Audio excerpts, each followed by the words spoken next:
Dr. Knurr said he had his fans, but he really wasn't kidding. There are a lot of you here, and it was so fun to listen to everybody's hellos earlier.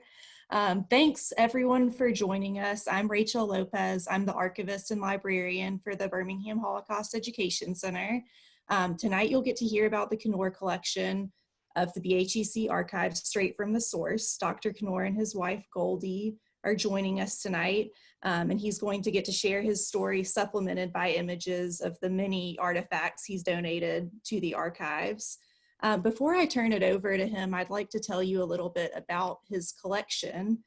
It contains over 400 artifacts, documents, and photos related to the Knurr family history, starting in Aurich, Germany, through their persecution under the Nazis and up to the life they built in Montgomery, after immigrating to the United States. It includes passports and other immigration documents, letters, photographs, domestic items in Judaica, books, and so many other rare and unique items. The survival of these items, many which are quite fragile, is really unusual in the study of Holocaust history.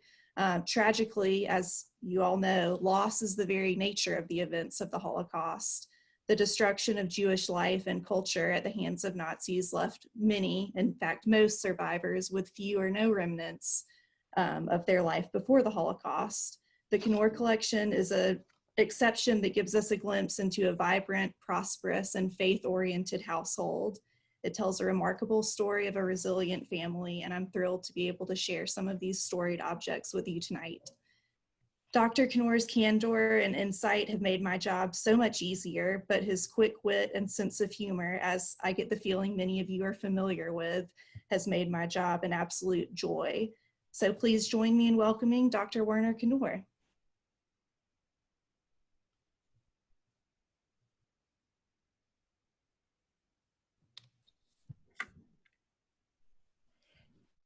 Dr. Knurr, if you can unmute yourself.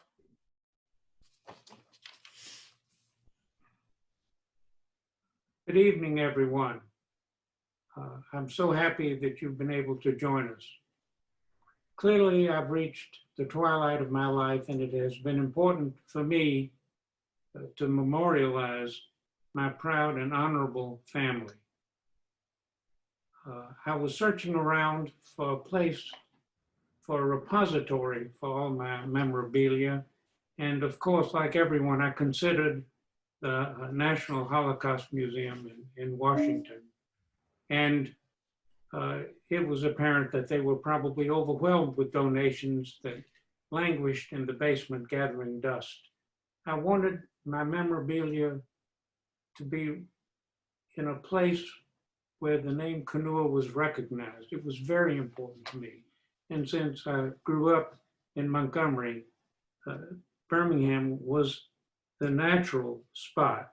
However, I didn't even know that the museum, the center existed until Dr. Michael and Louisa Weinrib mentioned it and put me in touch with the organization.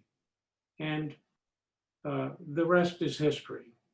So my talk is a little long, and I'm afraid I won't get to say everything I wanted to say. So I want to take the opportunity to just very quickly to thank Rachel Lopez, Tony Wiley, Melissa Young, Ann Mullen-Garden, and Reverend Melissa Patrick for facilitating this event. It's very important. May I have the first slide, please?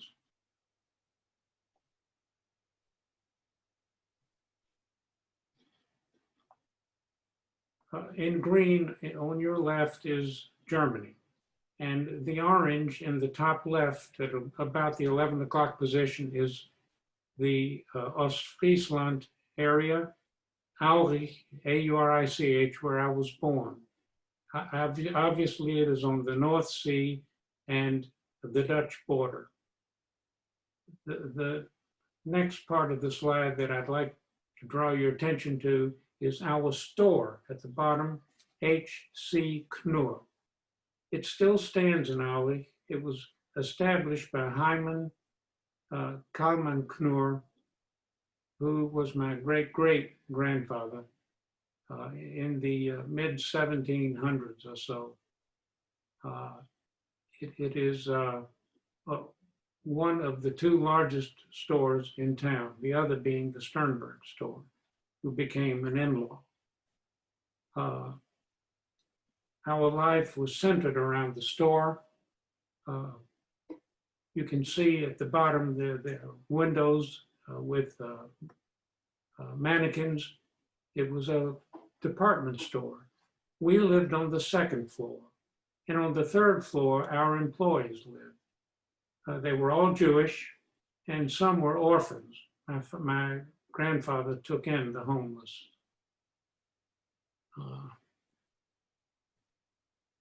Opposite the store was the square. And there every weekend, there was a horse auction. And you can see a fine example of that. There's more about the store. In 1960. About when was this? When this is in the picture that you see was taken in the 30s, early 30s, very early. How many Jews? At the time in Alvik in the 30s, there were approximately 100 families, 400 souls, and by 1939 there were 180 left, and in 1940 the last 140 Jews were deported.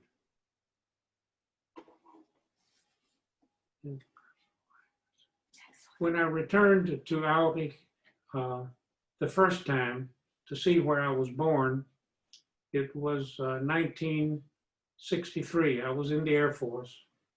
I drove up the Rhine. I did not have a reservation at the single hotel, the Hotel Pikarov. I did not have a name tag, and no one knew that I was coming. As I picked up the pen to register in the hotel, a man tapped me on the shoulder and said, "Entschuldige mich, aber sind Sie Hermann Knurr?" And I answered him in German, "No, I am not Hermann Knurr. I am Werner Knurr, son of Eric, and Hermann is my uncle." This was all in German.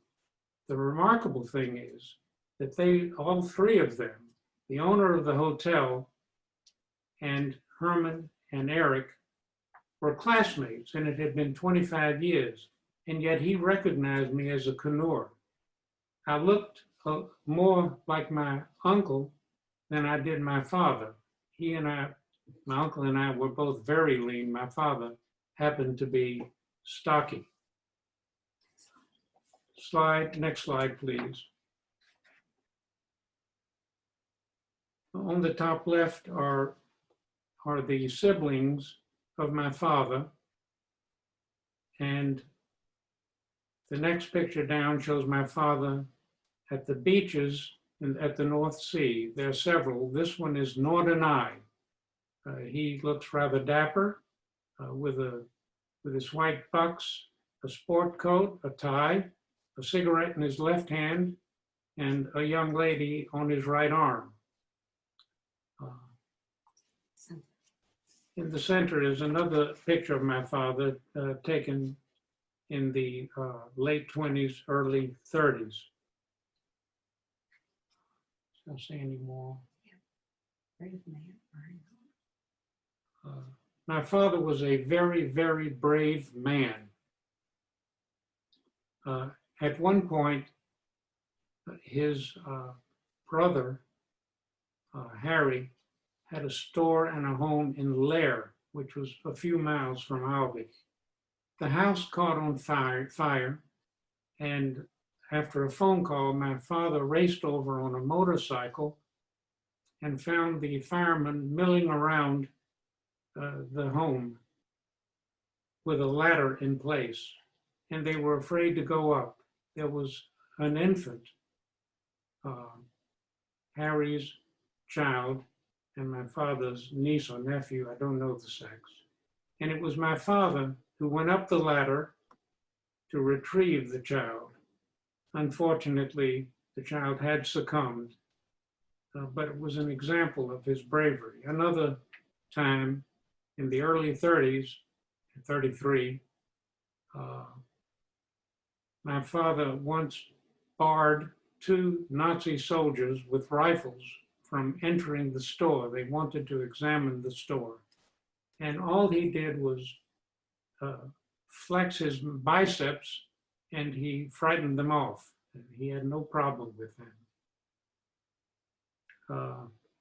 Let's see. Military.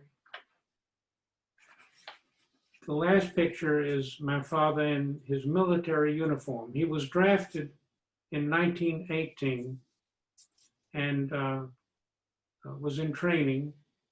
And on Saturdays, on Shabbat, he bribed his sergeant with silk and nylon stockings so that he could go home to Alvik from Oldenburg, the county seat, and he could spend Shabbat with his family. That was very important to him. Parenthetically, there were 50 Jewish soldiers from his synagogue that perished in the First World War.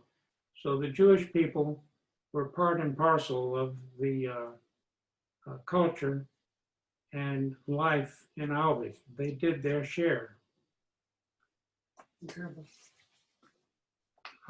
Related to that, while in Montgomery, ultimately, and I'm jumping ahead a little bit, my father got a telegram from Herr Goebbels, the minister of propaganda, requesting him to come back to Germany. It was his duty to serve his fatherland and to rejoin the army. Obviously, he did not know that Daddy was Jewish. Certainly, Knurr is not a Jewish name. It's not as though he were called Goldberg or Cohen. My father had a big laugh as he crumpled up this telegram. He threw it into the fireplace. And oh, how I wish he hadn't. If I had had that in the modern day, I could have retired much earlier. Next slide, please. This is a picture of my mother, Melanie Nussbaum Knurr. She lived in Bavaria and was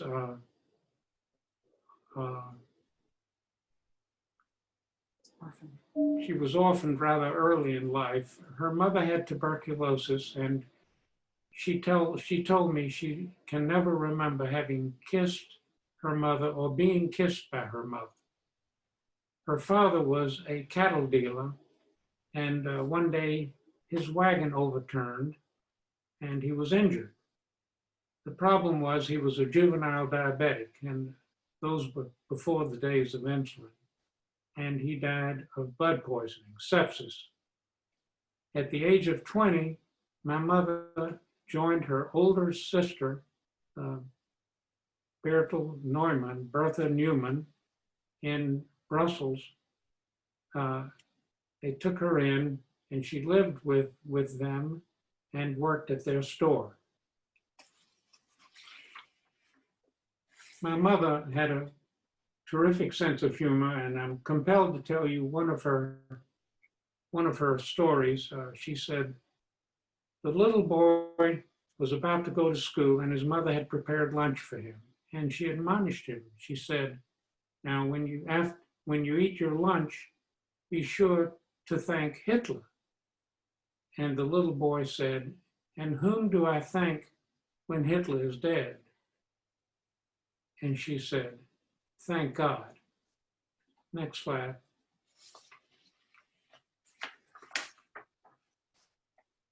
This is Mother and Daddy's engagement picture, 1934. And beneath that is their announcement for Lopez. On the right is their marriage license. Next slide, please. This is one of the happier moments in life. It's the wedding picture of my mother and father. The rest of the picture shows the Nussbaum and the Knurr families. I won't point out every one. The lady that is looking down is my great aunt Henrietta, Tante Henny. It's one of the few extant pictures of her. And then top left with the skull cap, yarmulke, kippah, is my grandfather, Opa Lippmann, Opa's grandfather. Next slide, please. This was, well, before you change slides, I want to tell you a little bit about what happened to Tante Henny and Opa Lippmann. Opa Lippmann was a widower, and he lost his wife rather early. And his brother Abraham was married to Tante Henny. Abraham died pretty early also from rheumatic heart disease, and they were childless. Tante Henny, Abraham and Lippmann were partners in the H.C. Knurr business. So Tante Henny stayed on and took care of my grandfather, Lippmann, and the children. She cooked for them and everything.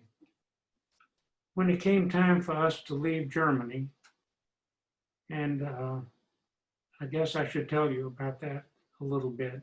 The handwriting was on the wall. Hitler, as you know, had a failed revolution in 1929 in a beer hall in Munich. It was called the Beer Hall Putsch. He was arrested, put in jail for a year, and during that time he wrote Mein Kampf, in which he described in great detail the plans for the Jewish problem. The whole world was put on notice. He certainly enacted that. In 1933, Hitler came to power, and our troubles really started. We became Untermenschen, people below the line. We had no standing in society at all. The handwriting was on the wall. Our civil rights were whittled away very quickly. And in 1935, this was solidified by the Nuremberg laws, which promulgated the racial hatred that occurred. The Levirate laws. Yeah, I'll get to that. My mother started making plans for our departure and got our passports a year in advance. My grandfather refused to get a passport, saying they're not going to bother an old man like me. He was so wrong, of course. And Tante Henny also refused to leave. I'll get ahead of myself a little bit because we did try to get my grandfather out. Eventually, he wanted to get out. He was, of course, forced out of his store on Kristallnacht. He came back to an empty store. On Kristallnacht, he was rousted out of bed. He was forced to pull his pants over his pajamas, and this old man who was approaching 80 was made to scrub the sidewalk with a toothbrush. Our store was looted, and our Geldschrank, that is, it's a cash register, a place where you keep money, was taken. The next day, the Nazis came back and said, "We forgot the light bulbs. We have to take the light bulbs." The whole store had been looted. And then a few days later, they returned the Geldschrank, the money box, and it was empty, but they demanded a receipt. I have the names of the participants of the looting of our store, the Gestapo agent the Burgermeister, the mayor, and the head of the city council. On Kristallnacht, approximately 400 synagogues in Germany were burned, and 100 lives were lost. So getting back to Tante Henny and my Opa Lippmann, we wanted to get them out, and there was a quota. Very few countries would take Jews, and a few did. One of them, of course, was the United States, and one country in Central America, I believe it was Honduras or Costa Rica. I'm not certain right now, but it's not important. The fact of the matter is there was a quota of 27,000 people, not Jews, all people from Germany and Austria every 2 years. And if there were any vacancies, they were not brought forward. So 27,000 people from 2 countries were allowed into the United States every 2 years. My father eventually took a job in the junkyard in Montgomery. I'm getting ahead of myself, but you have to know that of $13 a week that he made, $1 went to Havana to the Swiss embassy in hopes to getting the money to Henny and Lippmann. We don't think it ever did. The other thing is a single person could not get a visa in 39 or 40 passport. It was too late, and only a married couple. So in Deuteronomy, there exists the Levirate law in which a widowed man may marry his sister-in-law if she is widowed without children. But for some reason, unbeknownst to me, and never told to me by my parents, Henny did not want to marry Opa, and so their fates were sealed. My Opa Lippmann, my grandfather, had to move to Bremen, and he was in relatives' home, or perhaps even an old folks' home. I'm not certain which, but what I do know is that a Nazi thug pushed him under a streetcar and he lost a foot. He either lost it traumatically or it had to be amputated. He died of gangrene and blood poisoning, sepsis. He's buried in Bremen. I've been to his grave, but his marker is also in Aubing.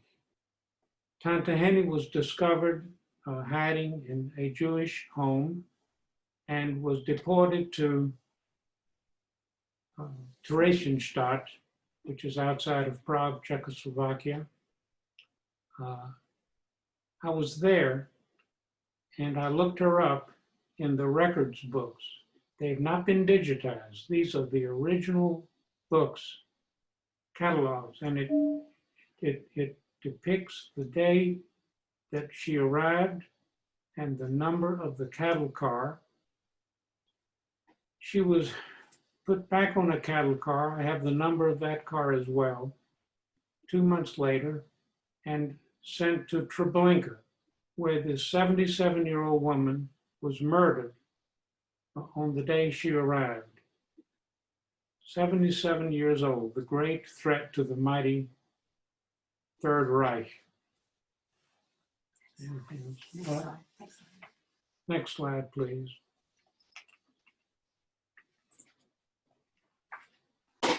This picture was taken in 1933.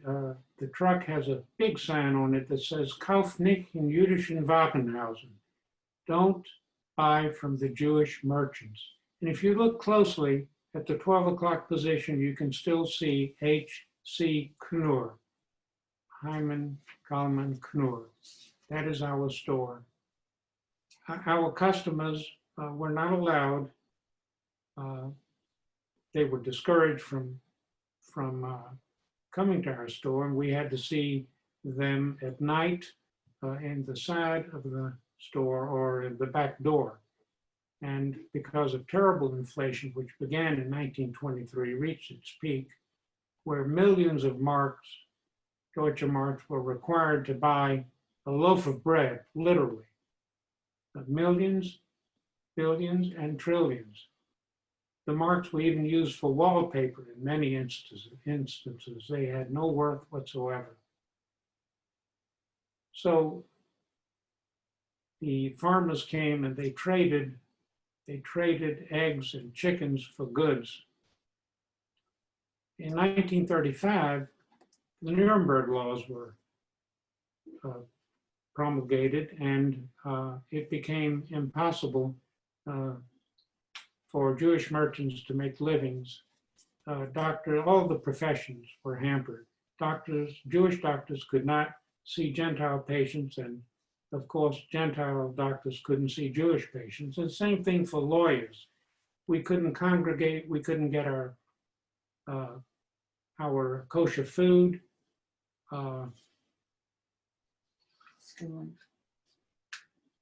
Our civil rights were just totally taken away from us.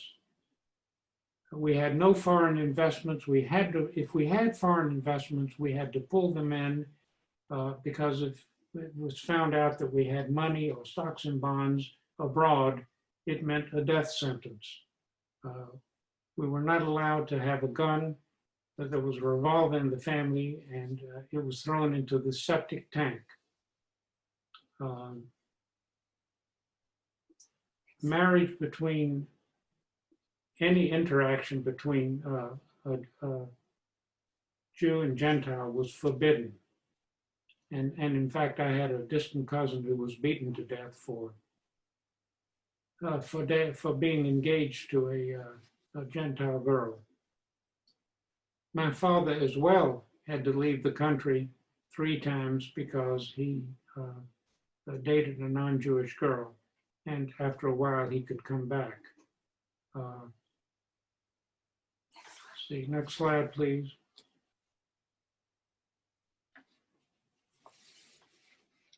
These are some of the artifacts that I have contributed to the BHEC.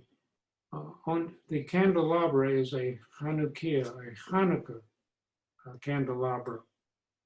It has 8 arms, and in the middle is a shamus, the sexton. It's used to light the other candles. You can lift it up, and if you look closely, you see, you don't have to look too closely, E.K.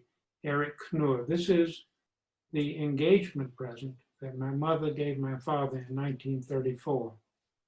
Sterling silver, of course. Next slide. This is the top hat, cylinder as we call it in German, that my father was married in. I still have it, and actually I brought it to the wedding of Goldie and me. Well, they have it now. Yeah, I don't have it anymore, but it's in really, really good shape. Next slide. This is an antique Sabbath lamp, an oil lamp, and in the arms, the oil was placed and a taper on each arm. At the bottom was the area where the oil is caught if it spills. This was used every Friday night in Albany by my Opa Lippmann. Next slide. Well, you do see those in schlock shops in New York and Tel Aviv, but they're all imitations. I promise you, this is the real deal. Look at the dates, made in the 1840, 1880 time. Next slide, please.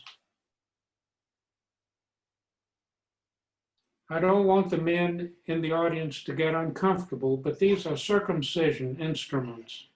These were the instruments that were used to circumcise me, the bris milah.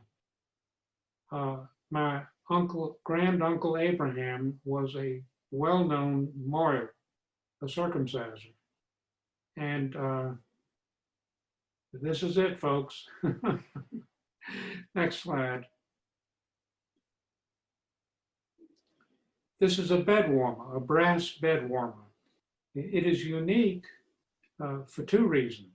Number one, we used it. We used it in Germany where hot cinders from the fireplace heated the foot of our bed.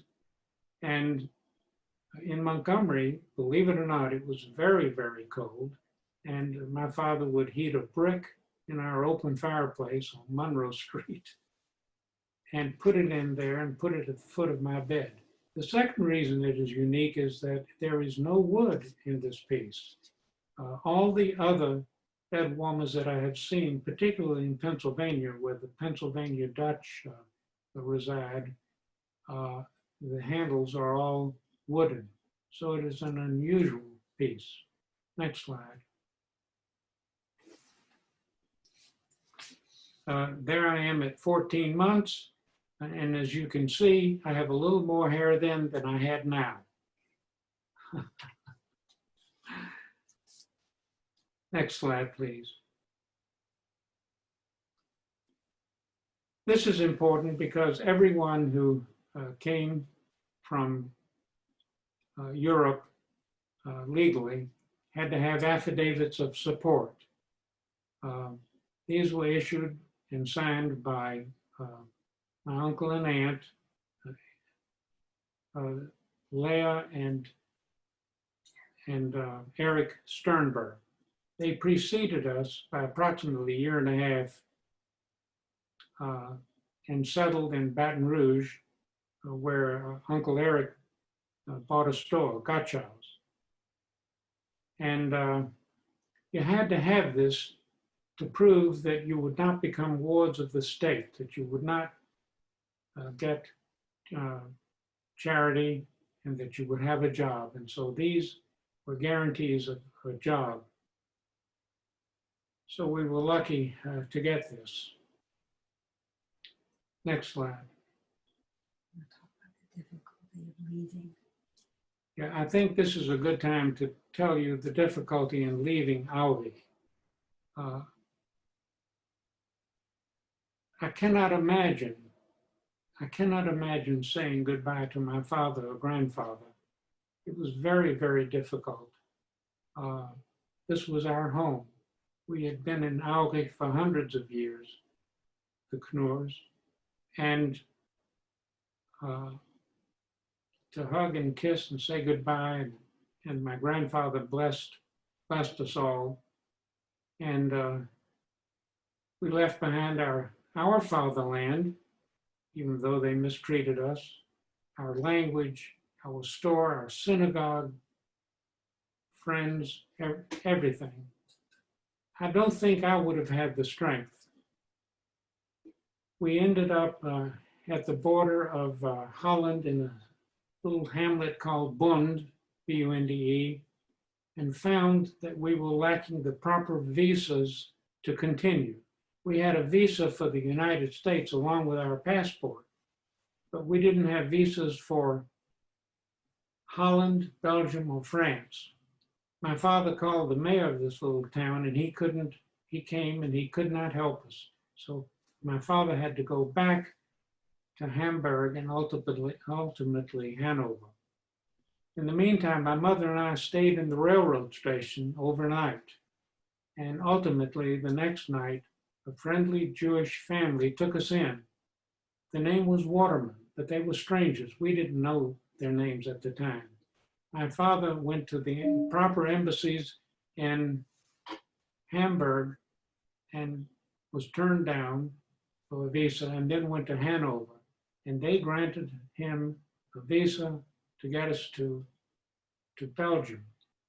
Now, we had relatives in Holland and in Belgium, of course, and we spent days there each. Interestingly, as we left Germany at Bund, at the border, we were frightened because there were machine gun nests along the road in the pastures and in the streets themselves.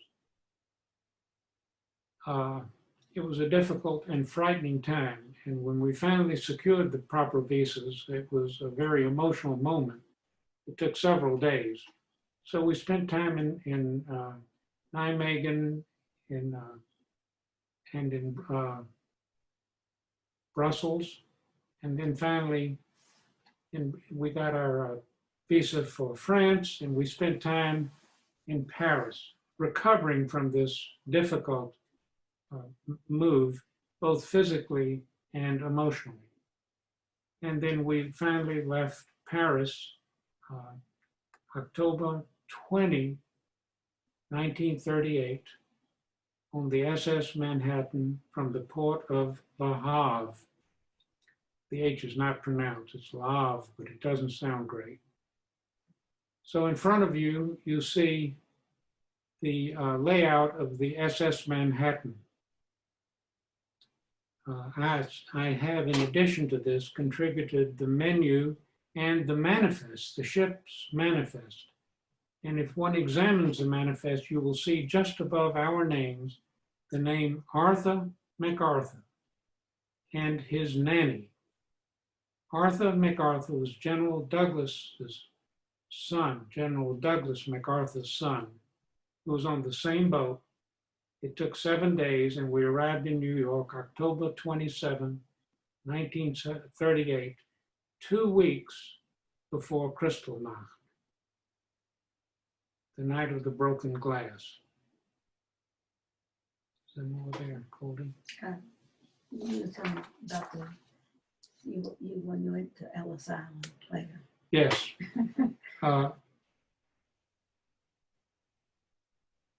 I'll jump ahead a little bit. When I was in my training, my specialty training at Temple University Hospital in Philadelphia, I got a letter from none other than Lee Iacocca, the CEO of Chrysler Corporation, who had been appointed by the president to the commission to renovate Ellis Island. So I got a letter, as did most of the immigrants that passed through, said, offering to put our names on a plaque on the veranda surrounding the entire building or buildings of Ellis Island.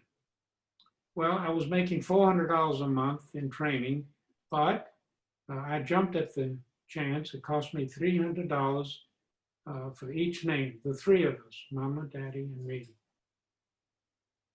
Years later, I get a call from a cousin, and she stated very forcefully over the phone, "Werner, you're a fraud.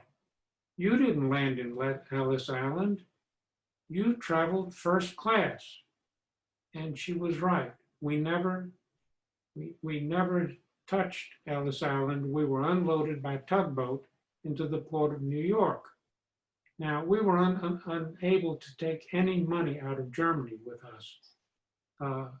My father said it was 100 Deutsche Marks per adult. That's 200 marks. That was worth 25 cents on the dollar. So $25 per adult, nothing for me. My father went to the poor section of town in Albany and gave his money away. Couldn't take it.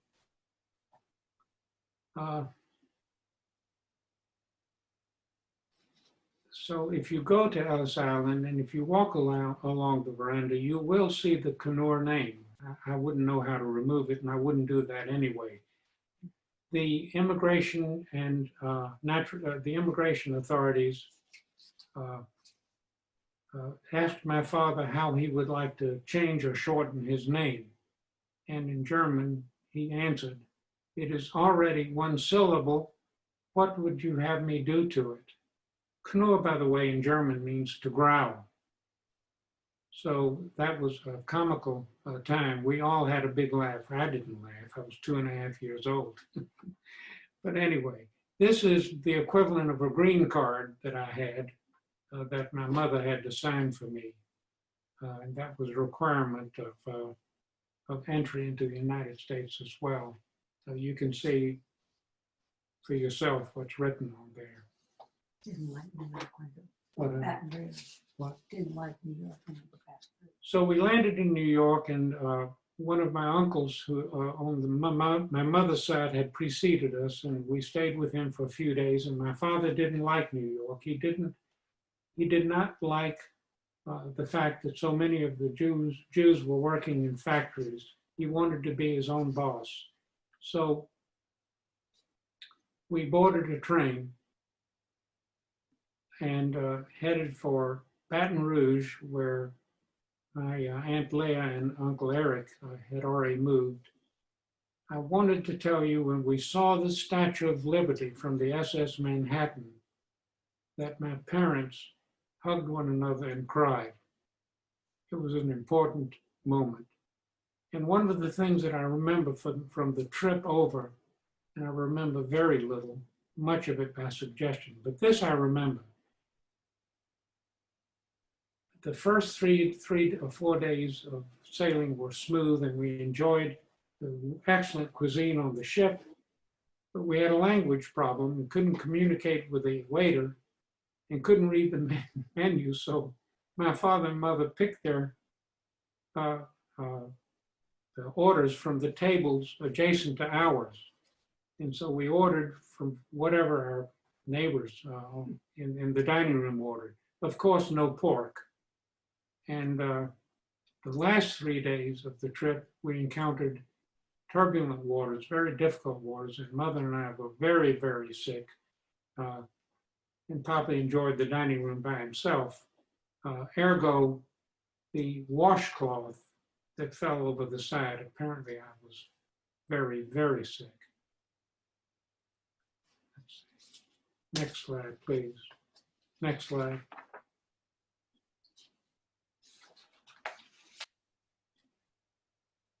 This has been an important document in my life. It is the letter that my father wrote to me in 1939 while he was waiting for his patients. My father became, by virtue of a 6 weeks or so course in Germany, a chiropodist, a podiatrist. He apprenticed and he had a certificate, and he anticipated having difficulty with the language. He knew he would have trouble getting a job, and so he learned podiatry.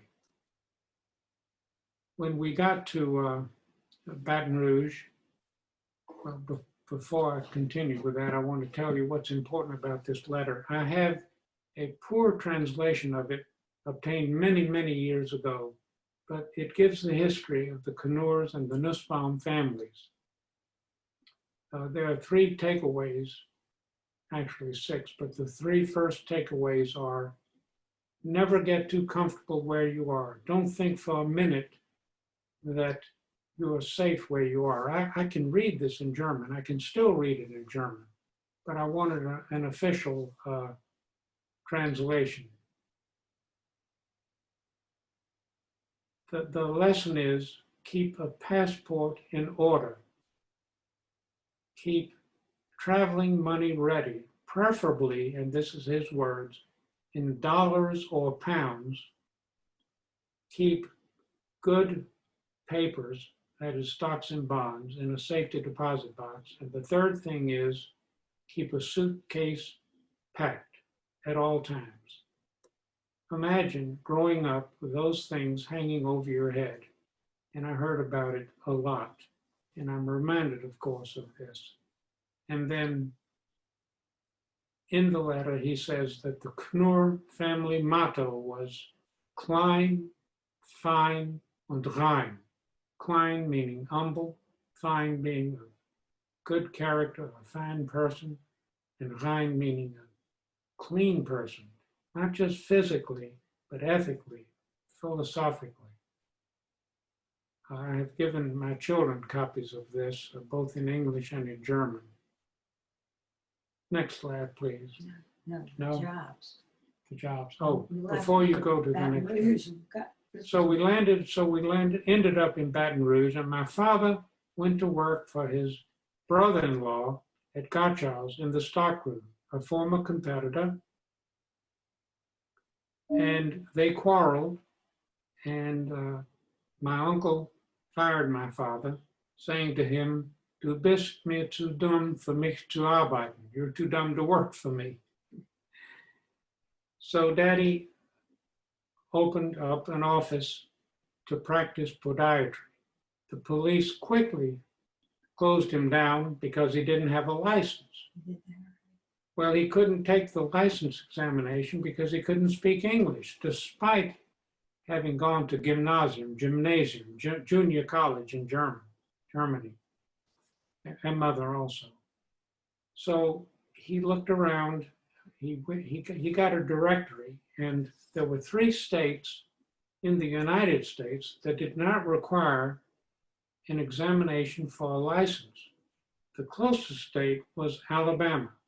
So Papa got on a train, went to Montgomery, and went to synagogue there, Agudath Israel, which was an Orthodox synagogue founded by Eastern European Jews, but he felt comfortable with the service. And that is how we ended up in Montgomery, Alabama. I was 4 years old. I was three years old by then.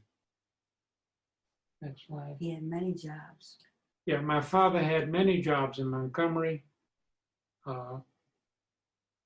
one of which he had to lay floors, either with tile or wood, and he backed himself into a corner and he was fired. He had several jobs after that, one of which was in the junkyard that I mentioned before. Have I told the story? Not about the tires. No. My father went to work for the Aronoff family in a junkyard, the midnight shift, 11 or 12 to 8 in the morning, and he made $13 a week. He bought 4 tires, and he was arrested for buying stolen goods.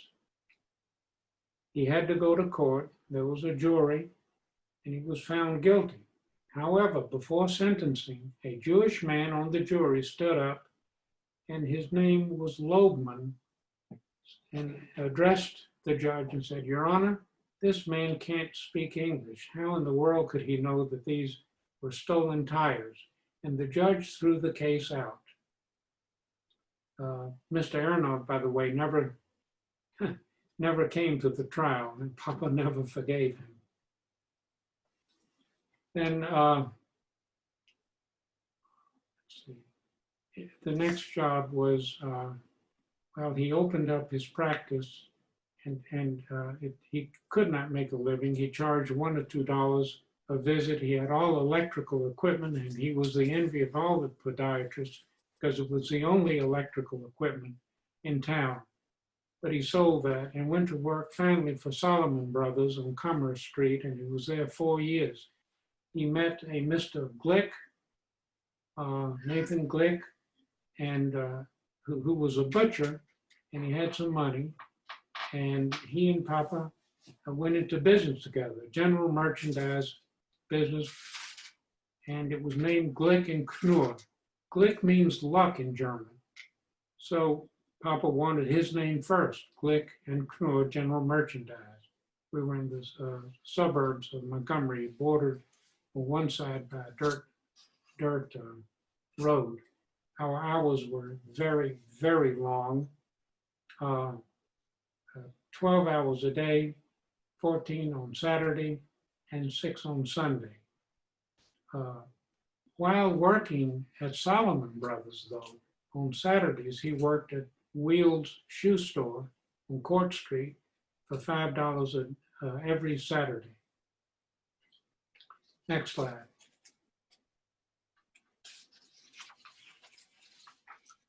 Because I couldn't speak English, I had to spend 3 years in kindergarten. And this is Hamner Hall. I think you can probably pick me out. I'm on the first row on your right. I have a double-breasted, belted top coat. I have a beret and boots. This is in the wintertime. And if you look to your left, there's a little boy there that is barefoot. I was the well-dressed gentleman of the group. I had no other clothes. I mean, that's what we wore. Anyway, I brought English home, and Mother learned English very quickly, and she spoke well, properly, with an accent, of course. But my father really never learned to speak English properly. It was fractured, laced with profanities. That was part of his vocabulary. By God, he could really curse. So I was 7 years old when I entered the first grade. I will tell you one little story there at Lafayette Grammar School. When I was there in the first grade, some of my schoolmates in the higher grades put a noose around my neck and they were going to hang me. The second grade teacher, Ms. Arnold, came around the corner and saved me. I'm sure it wasn't because I was Jewish, but it was because I was German. And I sort of stood out. My name, the way I spoke, and the way I dressed. Next slide. So, my father was very patriotic, and in 1940 he volunteered for the Army. He was turned down because he was 40 and because he had a child, and he became the block warden in case of fire. And this is his certificate. He had a steel helmet and a portable fire extinguisher, which I wish I still had, but we don't have that anymore. Yeah. The FBI came to see my father because they were considering different sites of invasion for D-Day. There were 4 areas for landing that were being considered. One was Pas-de-Calais, one was Le Havre, another was the lowlands of both Germany and Holland. And my father, who had peddled our goods from the store in Aue at the age of 15 on a bicycle, knew the lowlands of both countries.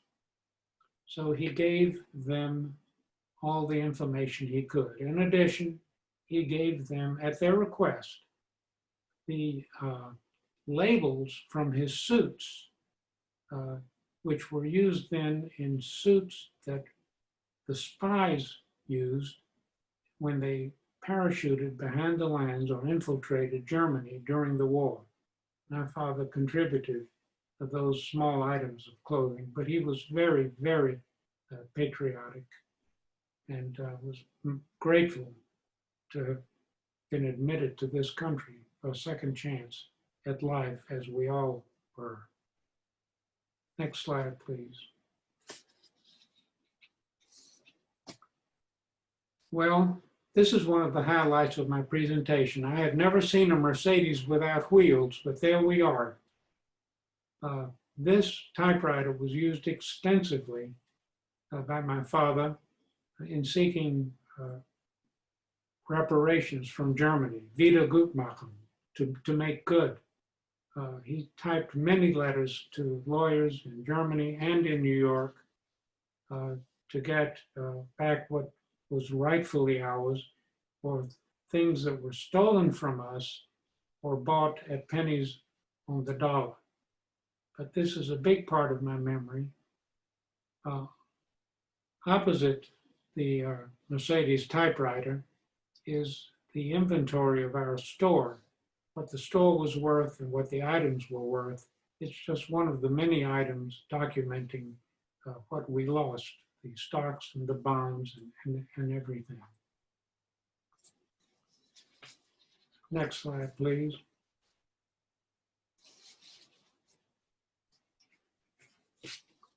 One of my proudest possessions is my citizenship papers.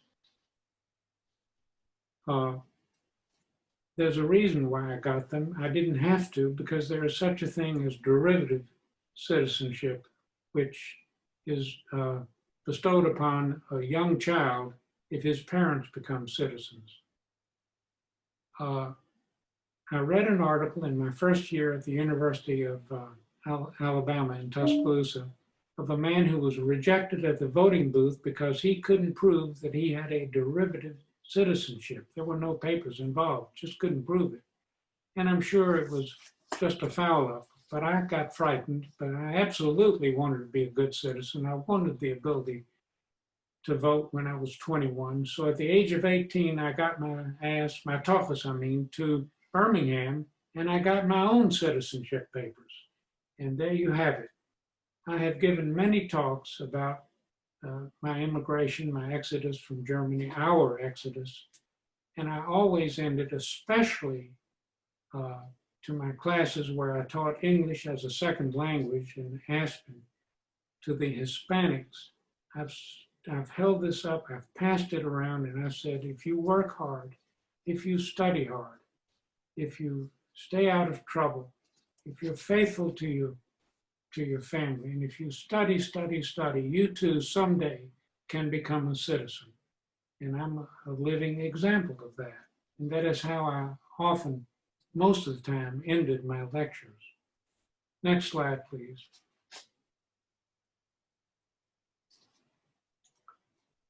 This is my diploma from the Medical College of Alabama. I was very lucky to have been admitted there. I was in the 14th graduating class. We were 80, 10 of us were women. Graduation took place in 1960 at Denny Stadium. Football fans will be familiar with the name. It's at the University of Alabama in Tuscaloosa. All of the colleges of the university graduated there. The dentists, the bachelors of science, art, the architects, lawyers, but it was the doctors who led the procession. When it came time to receive my diploma, the dean, Dr. Burson, and the stadium was just, you can imagine, filled with so many graduates. The dean announced my name, Dr. Werner Knurr, and I took the microphone out of his hand and said, with all due respect, Dean Burson, we pronounce the K. It is Knurr. I handed the microphone back to him, and he said, Dr. Werner Knurr, and the stadium erupted in applause, just erupted. It was really, really a wonderful moment. I did not do that for myself. I did that for my mother and father, who were there in the audience and who had sacrificed so much for me for so many years. Next slide, please.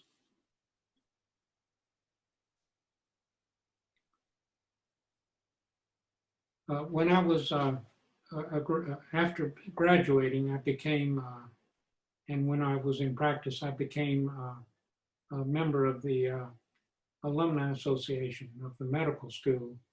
And during that time, I donated 2 pre-Delft plates that we had brought with us from Germany. The artist is Vroom, V-R-0-0, no, O-O-M, Vroom. And they were made in the 1600s. They're in excellent shape. I donated them. They donated them. They went into a nice showcase, display case, and I did that in honor of my mother and father. In the meantime, the alumni building is no longer in existence, and the medical school got the plates. They have agreed to surrender them, to donate them to the Birmingham Holocaust Education Center, a permanent loan. Next slide, please. Well, there I am, a captain in the Air Force. I interned in Philadelphia, Philadelphia General Hospital. There were 100 interns. I had had a student deferment for 7 years. Because of that, I was eligible for the draft. There was no war at the time.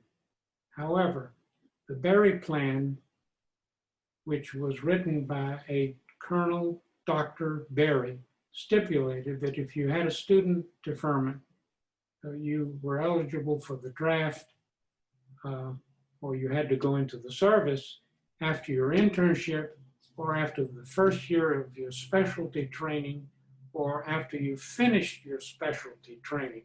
And that could extend into the years of your practice for another 10 years. You make a big investment in an office, and then you can be drafted.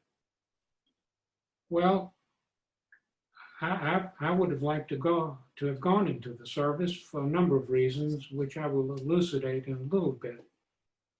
My father begged me not to sign anything. He said, Werner, please don't, because if you were drafted in Europe, in many countries, it was almost a jail sentence. They could keep you for 20 years. Because of his frail health, I acquiesced and I agreed not to sign Dr. Berry's plan. So a bunch of us, of my fellow interns, were drafted. And then there was a week before the last day of the internship where nobody was drafted. And I said, well, it looks like they skipped over me. My father was really relieved. And on the last day, I get a call from the front desk of the dormitory where I lived. Dr. Knurr, you have your greetings. But along with the greetings, there was a letter from Colonel Dr. Berry, who said, if you don't, you have 2 weeks to apply for a commission. If you do not, you will be changing bedpans for 2 years as a private. So once again, I got my ass to Birmingham, my office, and Washington. to Washington this time, to Washington. And I applied for and got a commission in the Air Force. I was happy to serve. It was payback time. It was a noblesse oblige, but there is a tremendous irony here. I was drafted when the Berlin Wall went up. So it was my duty to serve my country, to protect the very Germans who supported Hitler, encouraged Hitler, voted for Hitler, and who drove us out of Germany. And if we didn't leave Germany, of course, we would have died, most likely. So there is the irony there. But I served with pleasure. It was my time. Next slide.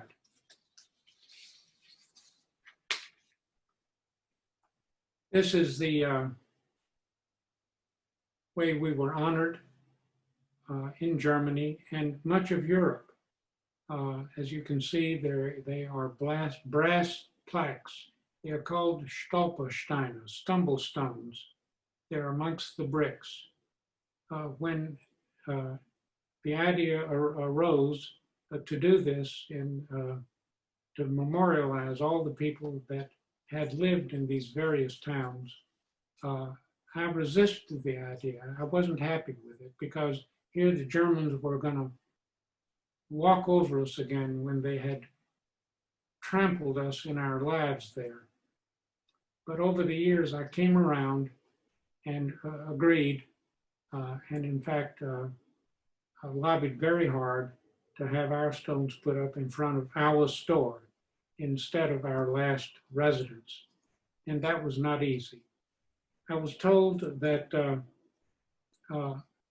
they had researched my family, and a Gentile researcher was going to make the presentation and talk about my family.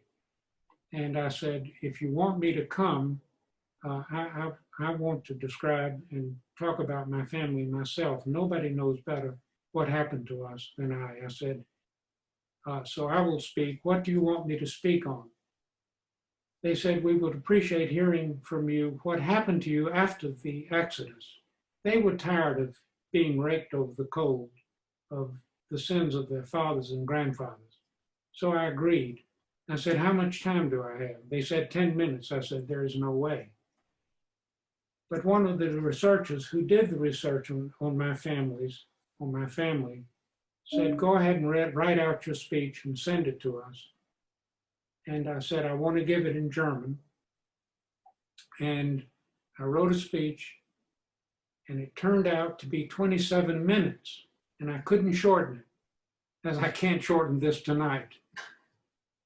I said, and I sent it to the female, Christiane Meissner, who read it, and she said, reading this caused so much remorse. I feel so sorry of what my grandparents did to your people. Do not change a word. And she submitted my speech to an English professor at the gymnasium, who translated it, sent it back to me, and I practiced 2 or 3 times. And then there were 12 of us, 12 families were honored along with my family. And I was the last speaker. It was raining. I gave my entire speech, and following the speech, the crowd that had gathered around us applauded, and they appreciated my efforts at doing this in Hochdeutsch, high educated German. I ended it with a song that my mother taught me when I was still in kindergarten, and I'm going to sing you 4 lines of it, just 4 lines. Kommt ein Vogel geflogen, setzt sich nieder auf mein Fuß, hat ein Zettel im Schnabel, von die Mama ein Gruß. Liebe Vogel, flüge weiter, nimm ein Gruß mit und einen Kuss, und ich kann dich nicht begleiten, weil ich hier bleiben muss. And the crowd joined me in that song in Germany. The next day, Goldie and I made the headlines and the front page of 3 newspapers, and they quoted my speech and even editorialized it.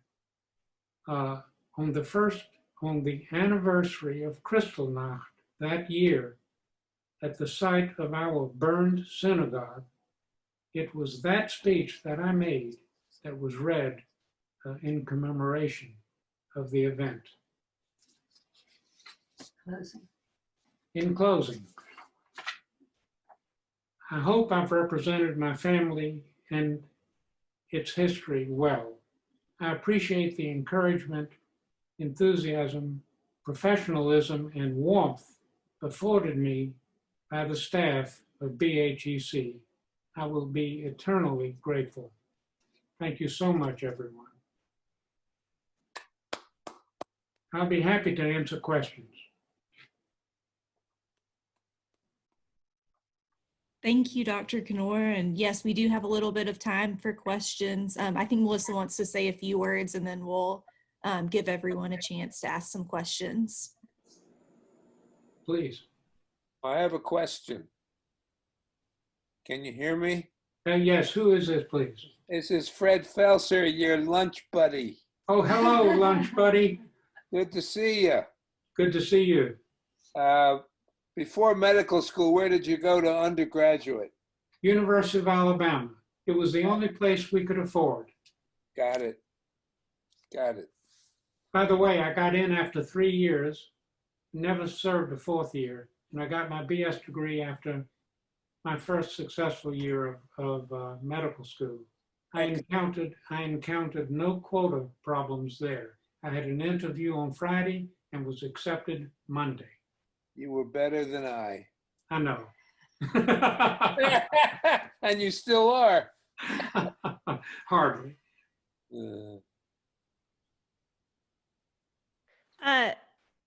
Anne Mullengarden, I saw that, Anne, I saw you had a question that you asked a little bit earlier. So if you want to unmute yourself and ask your question, you can. Sure. So I noticed on the wedding invitation, I think it was an invitation, it had the city of Heilbronn. Who was from Heilbronn? My mother lived in Main-Stockheim, which is near Heilbronn. That's in Bavaria, southern Germany. Right. And near Würzburg too. My mother went to Hebrew school, I think in Würzburg, every day on a bicycle.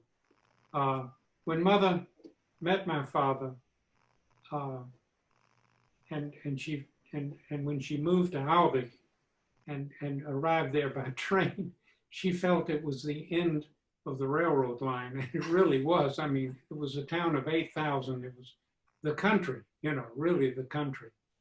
An interesting fact is my daddy had to postpone the wedding a month or so because he had stepped in a gopher hole in his backyard and broke his ankle. And in those days, it was the pharmacist who put the cast on.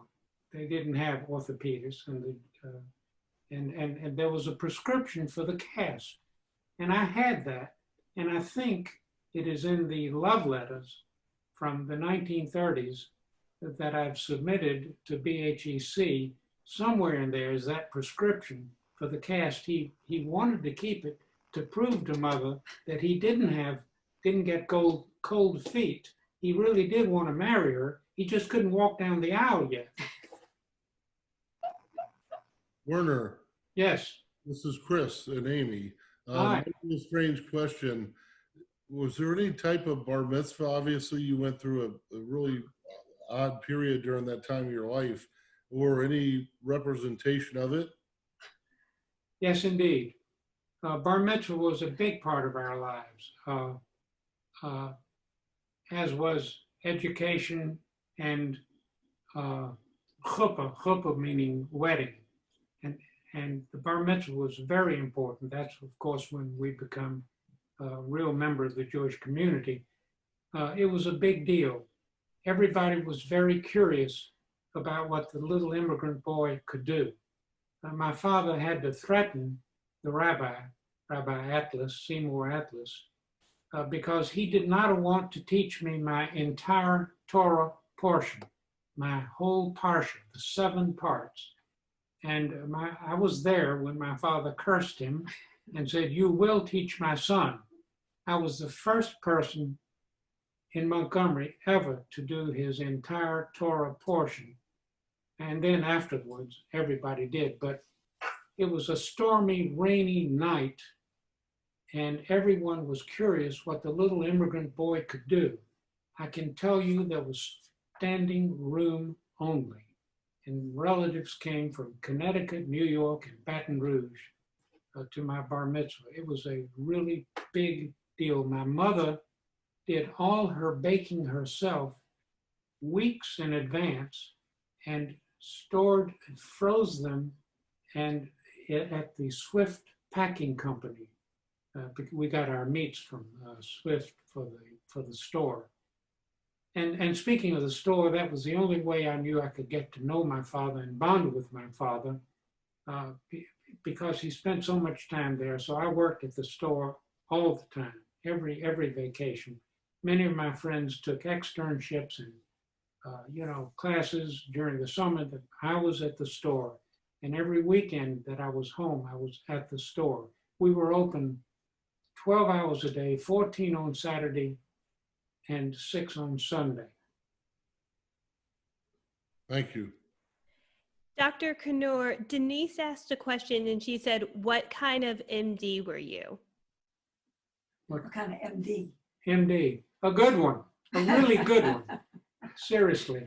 I did general medicine in the Air Force, and I took care of, I did 16 or 18 months of pediatrics, but I became a radiologist. I only had a 3-year residency, 2 years of diagnosis and 1 year of therapy, not psychotherapy, radiation therapy. Thank you. And another question that came in from Maryland was, do you have a copy of the speech that you made in English? Yes, I do. The one that I made in Germany. I Yes. absolutely do. Yes. And if anyone would like a copy of any of that speech or anything, I'm happy to supply it. I'm overcome with papers. I have papers everywhere. Betsy said, how did you manage to take your father's wedding top hat, a bed warmer, and plates, and who knows what else out of the country? That's easy. We were allowed at that time to ship everything in advance. Remember, at one point, the Nazis just wanted us out of Germany. Leave, please, for goodness sake, leave. There was a head tax. You had to leave everything behind. But they allowed us to send out some jewelry too. So a year in advance, everything left. That's how we got things out. We were afraid to smuggle any money or gold or jewelry on our persons when we left. Or diamonds. Or diamonds, or particularly diamonds. And that was how that happened. And it's amazing. We had steamer trunks, if you can believe it. I don't know if you remember, your parents may have had them. We had 2 large steamer trunks. And Papa brought over his chair for his podiatry practice, his electrical equipment, all of that. Werner, Albert Pinto, you gave a very detailed description of coming out of Germany. You were 3 years old. I take it that your father probably told you all this, and you're reciting from his dialogues. Is that true? You're absolutely correct. As I said, I remembered very little. There are some things I remember. My grandfather, Opa Lippmann, was toothless, and I remember specifically shoving orange wedges into his mouth. And I remember at the store, an employee taking a big roll of cardboard about which carpets are rolled. He was at the top of the stairs, and he blew it like a horn at me. I remember that. And I remember taking walks with my grandfather. He had a walking stick and he got me a miniature one. And, you know, I was less than 3 years old, but those are the only things that I clearly remember. Everything else is by suggestion. And I can tell you, every social gathering, every dinner we participated in or gave,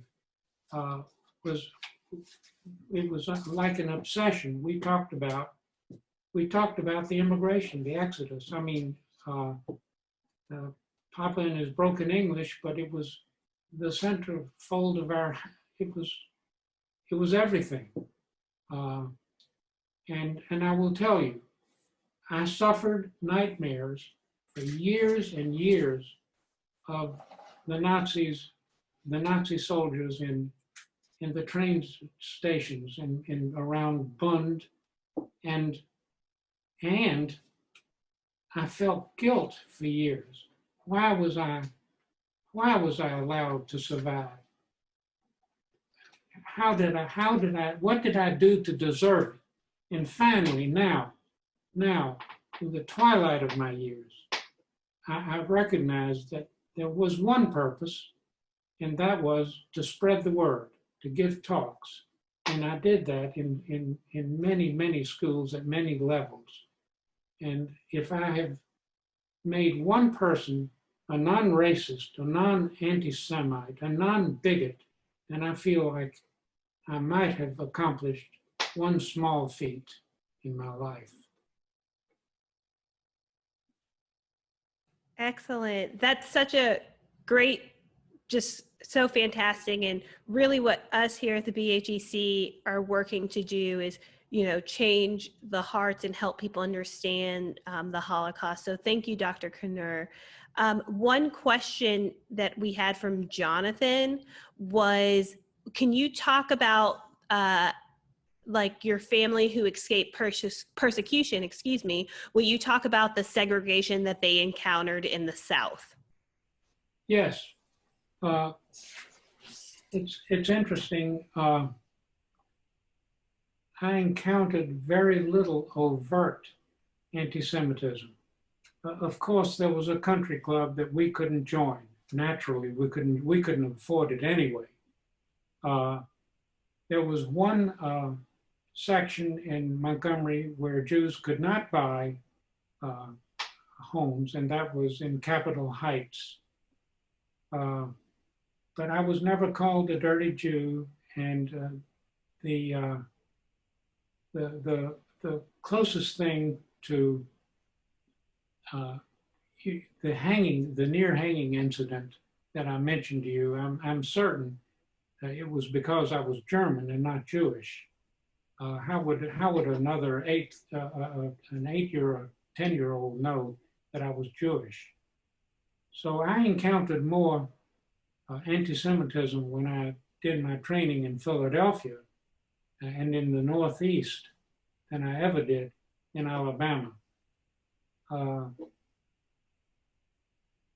We were high enough on the social scale that others were scapegoated and not we. Us. So we have time for maybe 1 or 2 more questions. If anyone would like to ask a question, feel free to unmute yourself and go ahead and ask Dr. Knurr. Hey, Werner, this is Eilers, your nemesis. Oh, good I'm friend and neighbor. That's it. I'm curious about the synagogue you referred to where your speech was delivered. Was that in Aurich? The synagogue you said that was burned, and you said your speech was read before that synagogue on an anniversary of Kristallnacht? Yes, it is on the grounds where the synagogue stood. There's a monument there now. Got it. Okay. And that's where the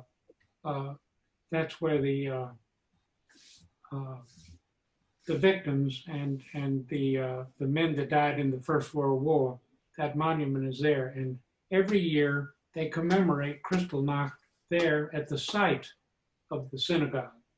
And that's where they read my speech that I gave at the laying of the stones. Great. Thank you. And Dr. Knurr, a question that Hello? came. Oh, go ahead. Sorry. This is Penny Weisskopf, Werner and Goldie. Hi, Penny. Love this. It reminds me so much of the things that you and my husband Bernie talked about with your time in the Air Force. And I don't think he probably knew all the things that you talked about today. And I wish he could have heard all this. But I want you to know that I listened to every bit of it. I somehow or other my Zoom didn't work and whatnot, but it's been fascinating. And thank you for doing that. It's a wonderful service to everybody, whatever. I'd like to comment on Bernie. Bernie was a major, and he was my mentor in the service. He taught me all the pediatrics I knew and forgotten. But he became a very, very good friend. And he was triple boarded, by the way, pediatrics, psychiatry, and I forgot the other one. But mental retardation. Yes, and he was quite a man, quite a doctor, a wonderful intellect, and I've never forgotten him or you. Well, thank you. And he, trust me, it's always the best to be with you all. And again, congratulations on this honor and for doing this for this center and for everybody. And love to you both. Thank you. You're welcome.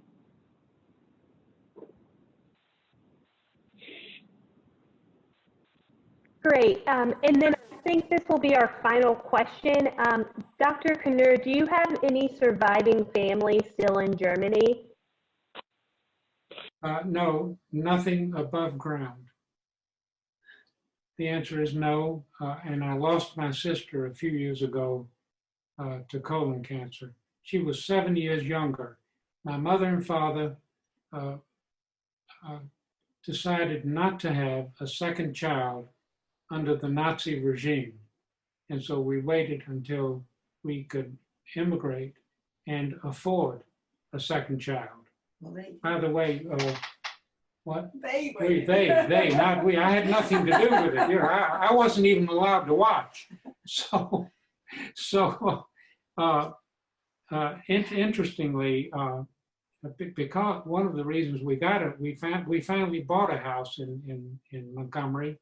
I was already a freshman in undergraduate school, but we bought a house, and it was our first house in Montgomery. And I remember when my father put the deed into the safe, and he cried. And I saw my father cry one other time, and that was when 2 years after the fact, 2 years after his father, my Opa Lippmann, died, he got a telegram from the Red Cross, and it said that my grandfather had perished 2 years before, and I can still see in my mind's eye my father sitting low on an ottoman, and that is what you're supposed to do as you start the mourning period. All the lights were off in the room, and we were in front of an open fireplace. It was a poor section of town, Monroe Street, across from the Capitol. And that was the first time I saw my father cry. My father was 44 at the time. I'd be happy to answer any more questions. This may be your last chance, ever. Please get in touch with me if you have questions, or go through BHEC. I'm sure they will accommodate you. God bless you. God bless you. Stay safe. Well done, Dad. Thank you. Fantastic, Werner. Thank you. God bless all of you. Thank you so much.